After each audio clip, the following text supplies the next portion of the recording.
My name is Cam. I'm busy working on this Polo. I'm busy doing a cam belt change on the vehicle. The cam belt normally times the crankshaft and the camshaft. That makes it run in sync.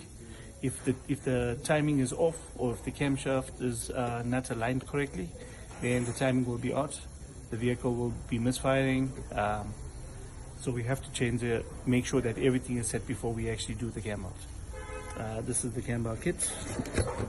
Here's the belts, and this is the tensioner, and there's a roller that I've already fitted on, and the kit comes complete with bolts and nuts.